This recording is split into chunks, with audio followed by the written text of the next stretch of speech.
A certain woman is employed by the HR department of a very large corporation in the Midwest. Her job is to train her employees in proper dress codes and etiquette. So one day she was stepping on the elevator and a man casually dressed in jeans and a golf shirt got on with her. Thinking of her responsibilities, she began to scold him.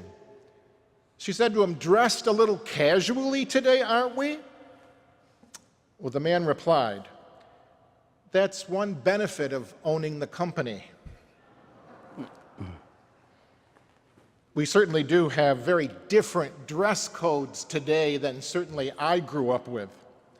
Thus, the parable that the deacon just read from the gospel is shocking to so many people. But this parable is not about clothes at all. Jesus is using a metaphor. Jesus is telling the crowd that if you're going to follow me, you have to clothe yourselves with my values. Love, justice, mercy, holiness must reign in your hearts.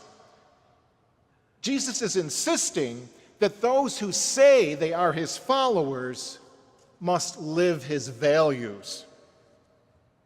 So, let each of us reflect for a moment on the values that Jesus taught in the Gospels. Ask ourselves, do I try and struggle every day to live these values?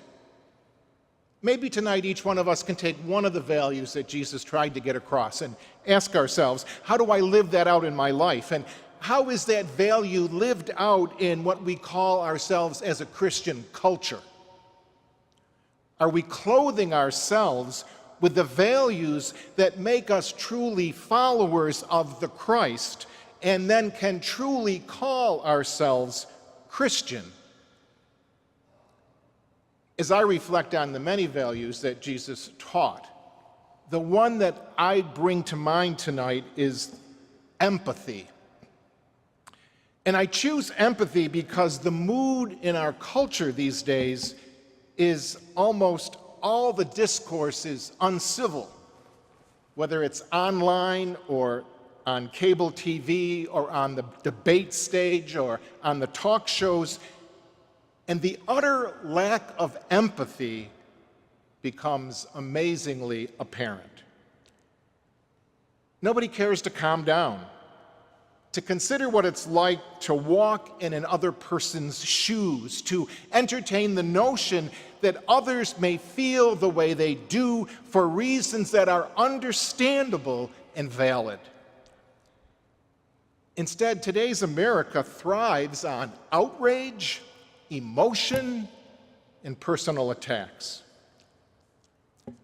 When I reflect on empathy, I'm reminded of that great scene in To Kill a Mockingbird by Harper Lee, where the protagonist, Atticus Finch, is talking to his daughter Scout following that first day of school. She, of course, has to tolerate a barrage of racial slurs and insults because of Atticus's role in the trial of a black man. And during this time, Scout has a very difficult time restraining herself from physically fighting with the other children. And so Atticus sits down with her at the end of that school day and he says to her, "You never really understand a person until you consider things from his point of view, until you climb inside of his skin and walk around in it." That Harper Lee quote summarizes, I believe, what empathy is. As the Oxford Dictionary states, empathy is defined as the ability to understand and share the feelings of another. Now, the debate over how to measure empathy is a continual one among psychologists. But generally, psychologists agree that it involves an emotional or acted response to other people's experiences. And this can take many different forms. For example, if we can identify with any of the following statements that were crafted by psychologist Sarah Conrath out of Indiana University, we probably have some degree of empathy. The first statement: I often have tender, concerned feelings for people less fortunate than me. Second, I sometimes try to understand my friends better by imagining how things look from their perspective. Third, when I see someone who badly needs help in an emergency, I feel distressed and I want to help. Fourth, I really get involved with the feelings of the characters in a novel that I'm reading. Well, Jesus' life certainly personified empathy throughout all the scriptures, from the parable of the prodigal son to the Good Samaritan to the healings of all those who were sick. He taught us that. Brenda Salter McNeil tells the story of a diverse group of Christians who traveled the United States visiting some of the places known for their racist past. She wrote about this venture. One of the stops on the trip is a museum with a collection of very graphic photographs documenting the horrific lynchings of black people in America.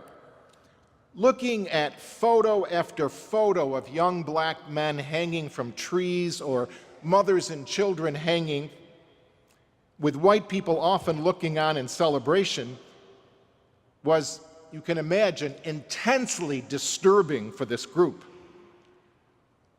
Most of the members couldn't even speak. They got back on the bus in complete silence. There was palpable tension. Finally, the white members broke the silence. Understandably, they were eager to defend themselves and put some distance between themselves and the immense brutality of what they had just witnessed. They hadn't committed these horrible crimes, after all, and it was such a long time ago. Then a black student stood up, in obvious pain, yet still calm, collected, quiet, and she announced her conviction that all white people are evil. Shouting and disagreement erupted, and it was unclear how the group would be able to move forward from this experience. But finally, a white female student stood up and she said this: I don't know what to do with what I just saw. I can't fix your pain, and I can't take it away, but I can see it. And I will work the rest of my life to fight for you and for your children so that they don't experience it. And she started to weep, and her mascara streaked down her cheeks, leaving dark trails. The bus was silent. And then one of the group leaders said aloud, "She's crying black tears." She was indeed crying black tears. The black students on that bus now felt that someone identified with their pain and the experience of their people. And it was a profound moment of identification for all of them.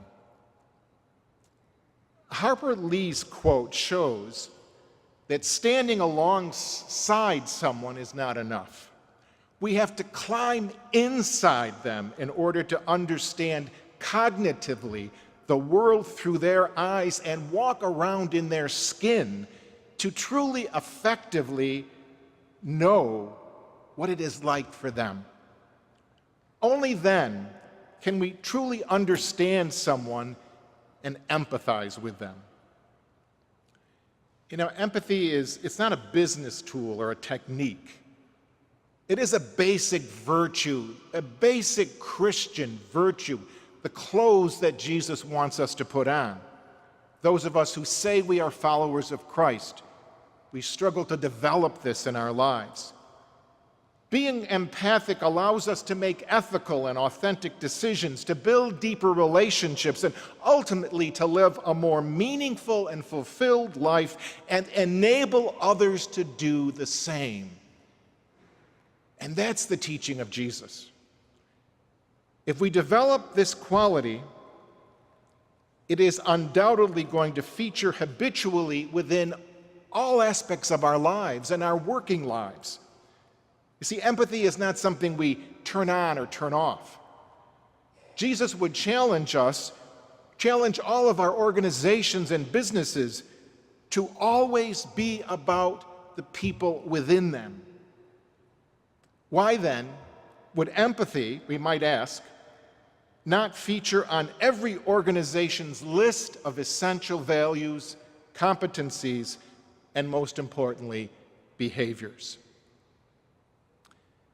So as we go through some very difficult times in our country and our world, as we call ourselves Christians, if we are who we say we are challenged this weekend to clothe ourselves with the values of that God-man Christ we say we believe in. So like the HR person in the Midwest Company, it seems to me that all of us need to be much more concerned not about what people are wearing, but about how we treat one another with empathy. That's what that parable is all about. It's not the clothes we wear, it's the values we clothe ourselves with.